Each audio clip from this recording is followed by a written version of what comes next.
On this episode of TechConnect, we're going to talk about how technology enables police officers to build better relationships within their communities. We'll be joined by John Verdi, a second generation retired police officer and founder of Hey Blue, a company that gamifies positive police and community relationships.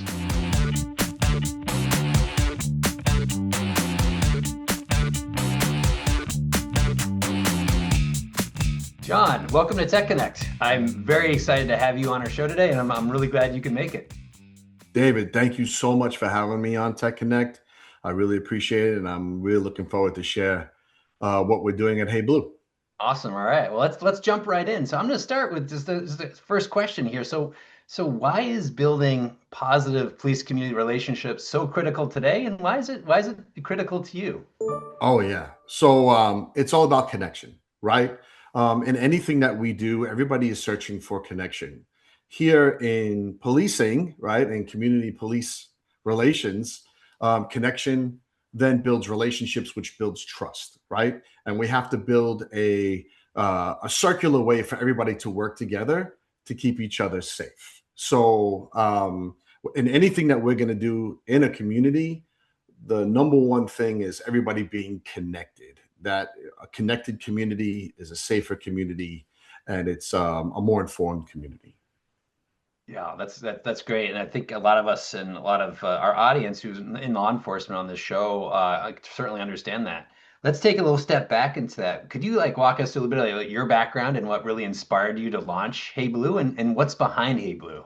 Sure. So I'm a retired police officer from New York City. I'm a 9/11 first responder. And in my journey as an officer, I had some time to reflect on what brought me joy as an officer, which, oftentimes officers are sucked into this like negative vortex, right, of all the things that they have to deal with.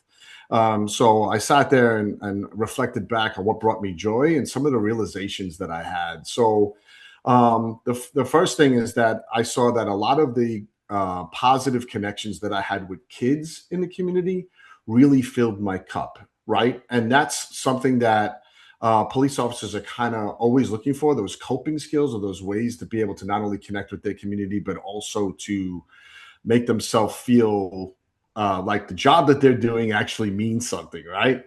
And so if you could sit there and you can connect with a child and you can show them a better way, take them on the right path, it is tremendously rewarding. And just a little like story behind that is we were I was working the overnights. I was just about to get off. It was about 8 o'clock, and we got a call of of a person that was probably deceased.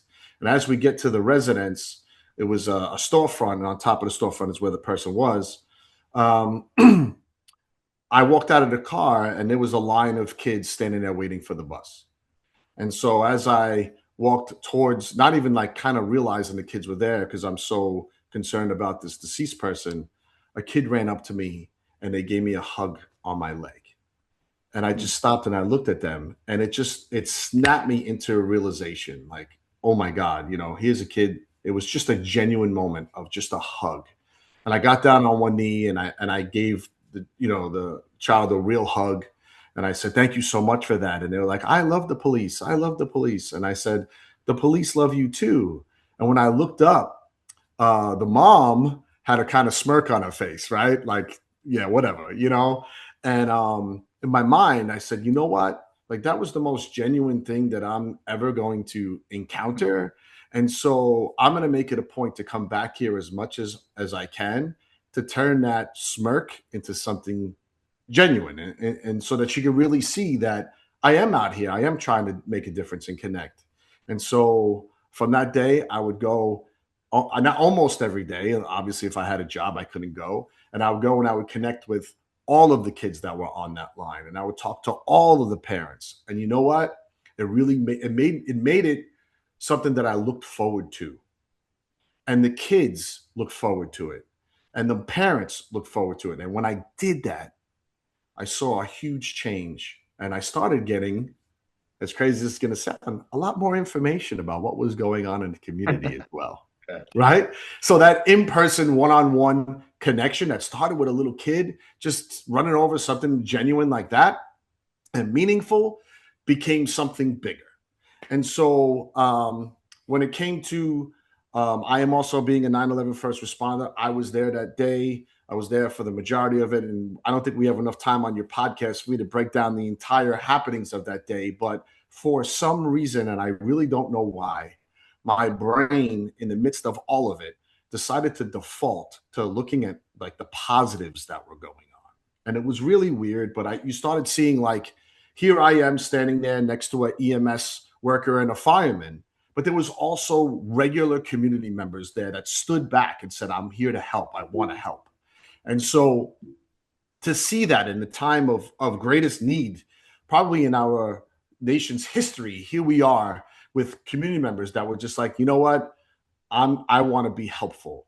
And when that happened, here we are working together for the same goal. And that goal is to help find people and help save people. And then ultimately, a lot of resources came behind that, right? Corporate resources and other resources to be able to say, like, hey, you need these things to get your job done. And so those realizations, plus another story that hopefully I could share with you later on, um, like all three of them was kind of the realization that police officers now, they need help in facilitating meaningful connections between themselves and the community. Police departments try to do it. They try to do it themselves. But when you talk to the members of the community, they feel like a lot of the times the efforts are disingenuous. Yeah. They're photo ops. And so they're like, that there has to be a way in which we can do this in a genuine way. And so when in 2016, we started Hey Blue, and this was the conceptualization of basically facilitating meaningful connections between police officers and the communities that they serve, and using our abilities to bring people together, but also using technology to do that. And so when you think technology, everybody thinks about social media when it comes to policing, right? Like you always see negative things that are happening in on your social media feeds, or the majority of the things that you see, right? Mhm. And so, Hey Blue and myself, we wanted to sit there and say, how do we use technology to start bringing people together to have authentic, positive connections with each other? Yeah. And so that's why we started. Yeah, I mean that's first of all fascinating stories. Thank you for your service as well, and the fact Thank that you. I was a little emotional there with getting a hug and then building in, but it really shows the what why you did this and why it's there and how important that is. So, yeah, you brought up just how do you get away from the social media feeds and back and forth to building a platform that does enable these positive connections to happen in like a very productive and somewhat controlled way. Yeah. So when you look at, we actually, we started looking at social media itself, and we started saying, okay, like, why are people sharing all the negatives? Well, they're sharing it because it's clickbait, right? Like it's like driving by an accident. You have to slow down to kind of watch it, right?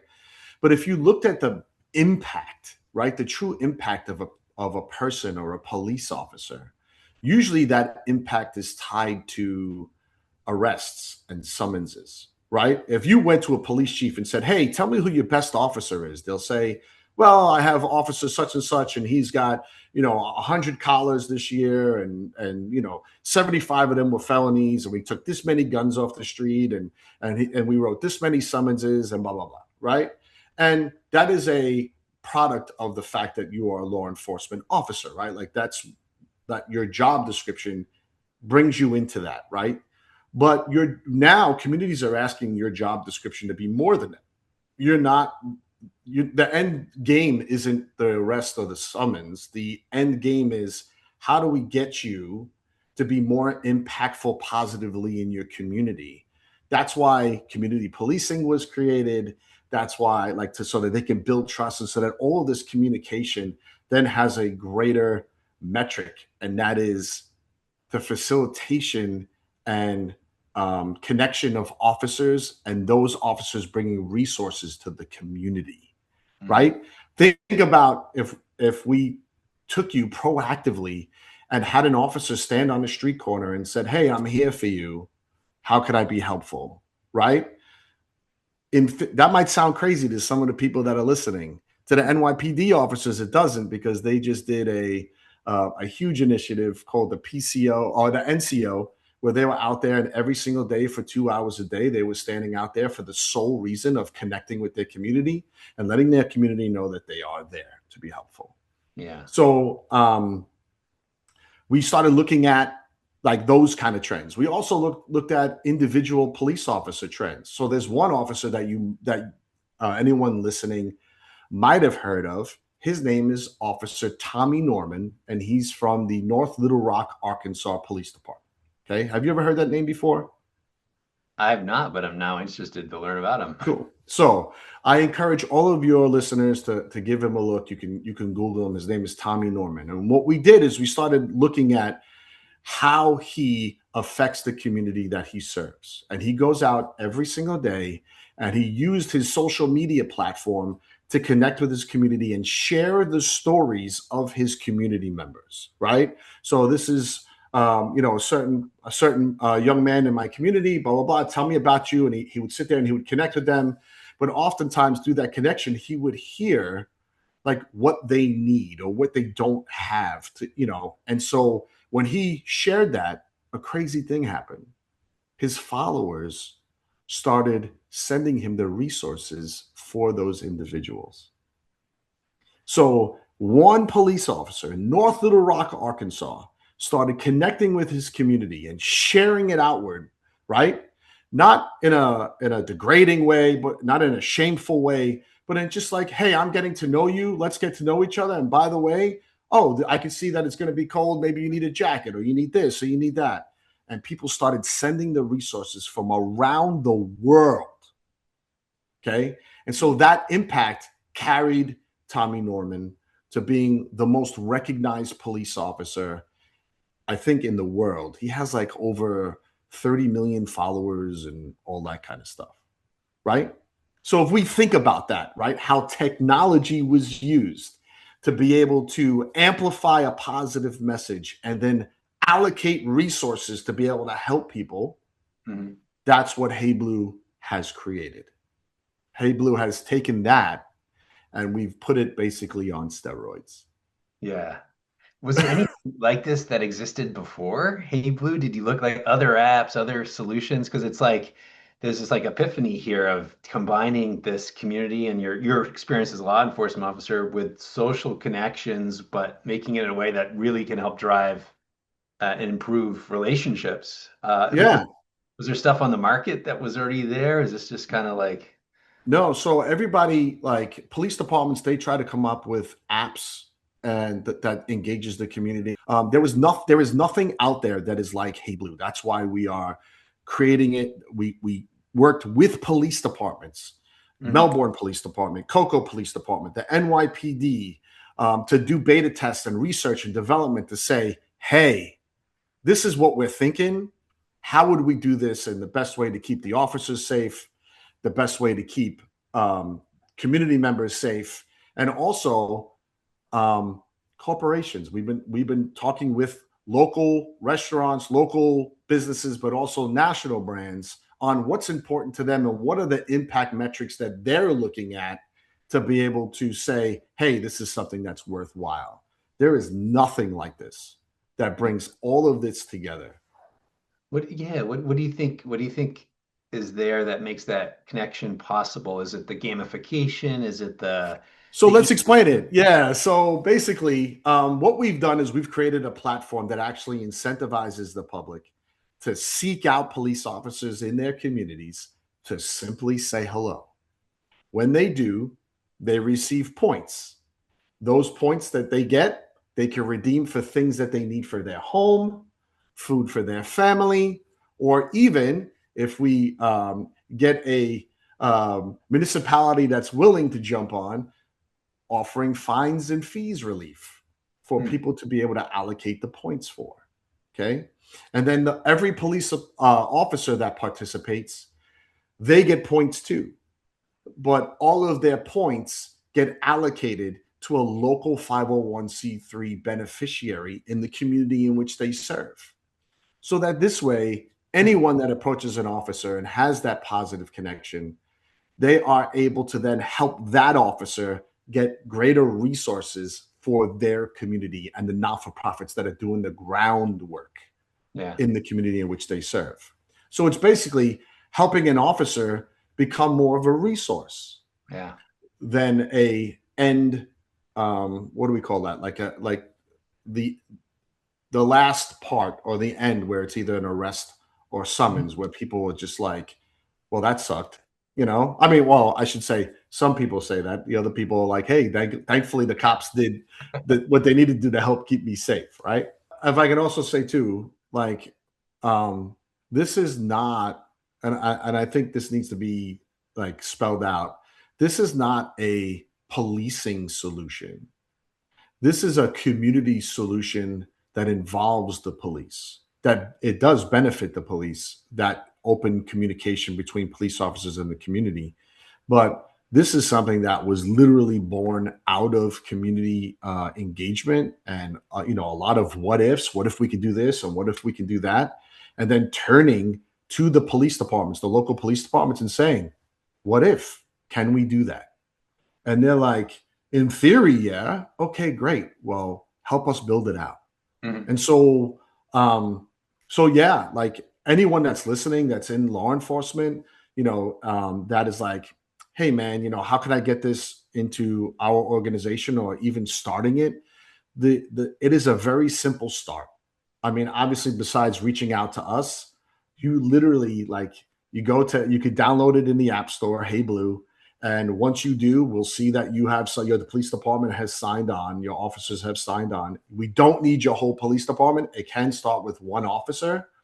And then we will work with you to start driving the resources and the beneficiaries of not-for-profits and stuff like that. So it's literally simple as just reach out to us and we'll work with you and we'll figure out how to get that engagement for you.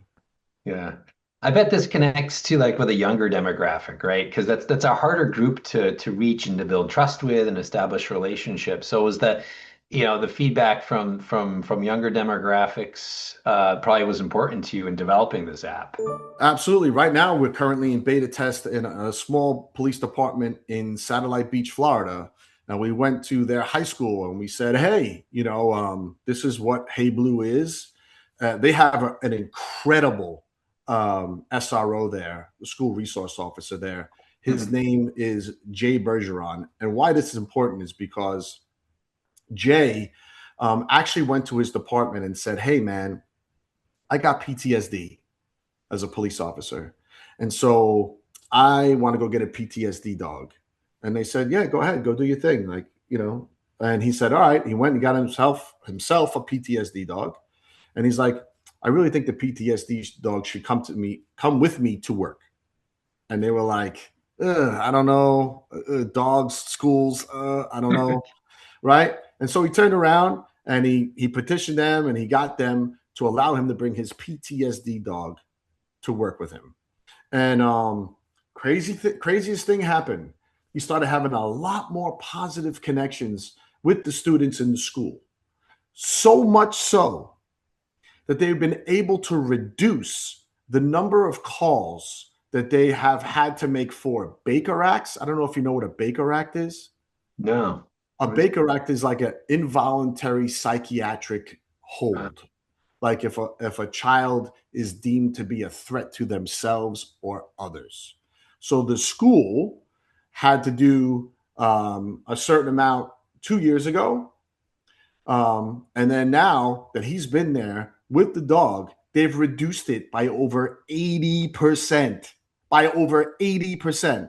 Now, it's important to also note that statistics show that when a child is Baker acted, they're on a 72-hour hold. Okay. And at the end of that 72-hour hold, they're over 120% more likely to harm themselves when they come out, the first couple of days when they come out. So it's like, really, we want to keep the kids out of that pipeline. And he's been very effective in building positive connections. So when they heard about Hey Blue, this is the students now, and talking with the police officers, they were like, we would love to bring Hey Blue here. We want to start having positive connections. And we want people to know that the positive connections that we've had can actually have an impact locally. So every single positive interaction that they're having with them now is to benefit a local 501c3 that all of the officers are working for. Mm-hmm. So they're loving it. They've embraced it. They are interacting with it. They're asking for more, which is great, because ultimately, when we talk about you asked earlier about gamification, right? Gamification works, because of you're able to see your progress. You're able to work towards something, and that every time you get a little bit closer, you get a little bit more of a dopamine rush, right? And so I know that could be in social media with the like button, that's considered, everybody's like, oh, that's not the best thing for kids. Here in this controlled environment, every positive connection is just that. It's a positive connection, and it's an opportunity for a hello, which brings me to my third story. And so it's a hello saved lives. Okay. And let me explain it to you. So when I was a rookie, I worked in the 60 precinct in Coney Island, Brooklyn. And as rookies do, I made a mistake. Okay. And that mistake as like a punishment, we'll call it a punishment, they put me on a post in the middle of Little Odessa in Coney Island, right? Barely anybody spoke English. And if they did, the last person that they wanted to speak to was me, right? And so, but being the guy that I am, my old man was a very highly decorated NYPD officer. And before I became a cop, I asked him, Dad, any words of advice? And he said, son, 5 letters. Go out there and say hello to everybody. He's like, you think it's going to be the police officers in your command that are going to come and save you? He said, more often than not, it's your community members that see you getting your butt kicked that are ones that are swinging to action, and they're the ones that help the most. And he was a 21-year-old vet. He was super highly decorated. And he's like, trust me when I tell you. So that's what I did. When I got to the 60 precinct, Coney Island, Brooklyn, big ups to Coney Island, all I said, hello to people in my community. Hello to my police officers. Hello. As a rookie, nobody wants to talk to you. Well, when I was on this post, I walked into every single storefront saying hello to all of the store owners, right? And they all, not all of them, but the majority of them said the same thing back to me. And it wasn't something nice. They were all telling me to go F off in Russian. I didn't know how to say it. Like I just looked at them and I waved and I smiled and I walked out, and I knew that it wasn't Privyet. I know it wasn't like something that was very nice, right? But I didn't care. I walked in, I saw what they had, I looked around, made sure that they were safe, and I walked out. So about a week later, I'm driving in my patrol car, and we come pulling up to the scene of an assault in progress. Okay. And as I come up, there's this big, the boxy Mercedes-Benzes, the wide-body Mercedes-Benz. There's a guy on the other side of it. He's an older man, and he's beating his wife with the club. The club that you used to use as a deterrent for people to steal your car? Mm-hmm. He was beating his wife with it. And jumped out of the car. My partner and I, police don't move. And when I said, please don't move, he looked at me and he didn't care. He started to wind up to hit her again. And I started to squeeze the trigger to take that man's life. And then I stopped. And the only reason why I stopped is because I recognized that man as one of the store owners that I walked into. It was a moment of familiarity. When I tell you it was a split second, but it felt like eternity. To the thought process, wait, I know that guy. And I wound up not squeezing the trigger, and he wound up dropping the club on the floor. And we wound up taking that man into custody, and ultimately he got to live. Now, people can debate all they want on whether he should have lived or not, whatever. But at the end of the day, that split second of familiarity saved a life. And so when I took the time and started reflecting back into my own journey as a police officer, I said, if I can create that split second of familiarity for police officers in the communities in which they serve, maybe Tamir Rice would be alive today. Maybe other children that have been murdered by police officers can be here today. And so that's why I do what I do. Yeah. Wow, that is incredibly moving, John. Thank you. And it makes you think that you're the right person for sure to be developing something like this to help that go beyond your experiences and to help save lives. So it is, you're right. It's the hardest demographic to be able to engage with police officers. When we looked at it, police officers usually engage in a lot earlier area in school. They'll, if you talk to the officers, they're like, oh, I already read books to kids and this and that. And so we looked at the way they read books, and I said, okay, you walk in, you say, hey, Pete the cat wears sneakers or whatever, and you read that, and it doesn't mean it didn't mean anything. There was no meaning behind it. There was nothing to it. But he would just sit there and he would do his thing. He'd get up and he'd walk out.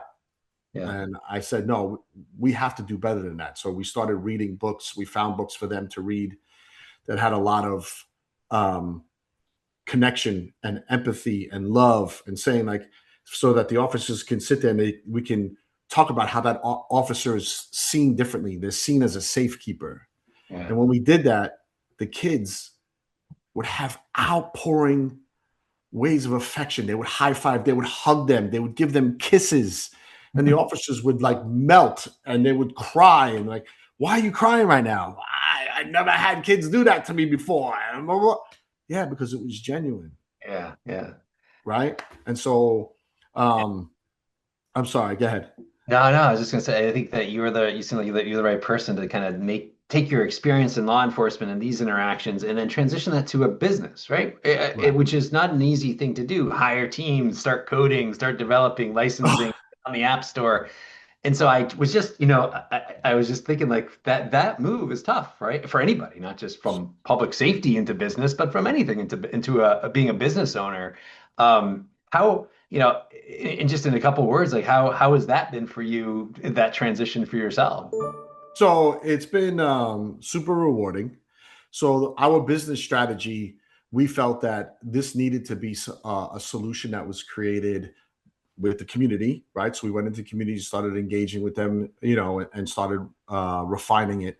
But then also, it needs to be something that is created by kids. If it's going to be for kids, the primary driver, it needs to be created by kids. So what we did is we partnered with an organization called Empowerly, and they started getting us high school student interns and they're the ones that created. They do the UI UX, they do the coding, they do the business development, they do everything. And for me, that's super rewarding because I get to engage with some of the top high school minds across the country. At one time, our Zoom call had 70 kids on it. And here they are with all their different perspectives and their different talents. And they're like, we could do this and we could do that and we could do this. And I'm like, I'm not saying no to any of this. I'm saying absolutely yes. But how do we get there? And that's the lesson that I can teach you. And we, as an organization, we can get there together. And so that's all of the work that they do now. And as our organization and as we grow, it's engaging the students and the students sharing the message about what they are creating so that other students can be engaged and involved. Very cool. Yeah, Also, valid point too. Platforms like this can help connect different community groups to each other, right? So absolutely. outside of law enforcement. Later parts too, we also we feel it's super important the positive messaging of supporting the police officers.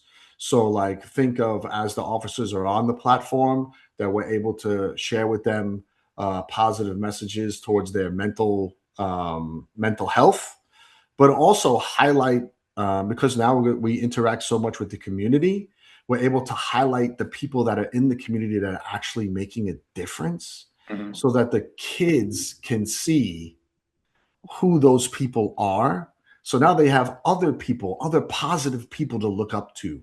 And this is all like all encompassing in the app. So and hopefully your listeners will look us up, give us a listen, and then let us know if we can be helpful in any way.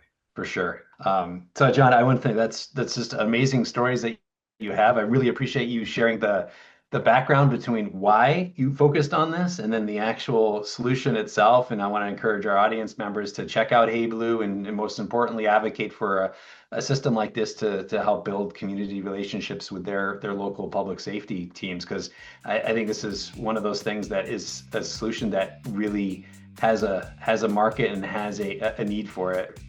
David, I really appreciate you. Thank you so much. And thank you so much to Panasonic as well. I hope you enjoyed this episode of TechConnect. Stay connected with us so we can keep you connected to the latest in technology.